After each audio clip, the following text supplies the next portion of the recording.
Ecco, hai visto quanto è bello? L'avvento con le 4 candele, con la bella tovaglia, che illustra la candela dell'avvento? Sì, perché Gesù arriva, e quindi questo è un periodo di veglia e di attesa.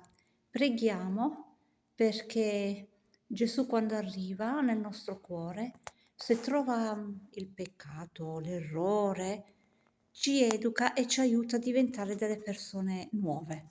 Nel nome del Padre, del Figlio e dello Spirito Santo. Amen. Padre nostro che sei nei cieli, sia santificato il tuo nome, venga il tuo regno, sia fatta la tua volontà, come in cielo così in terra.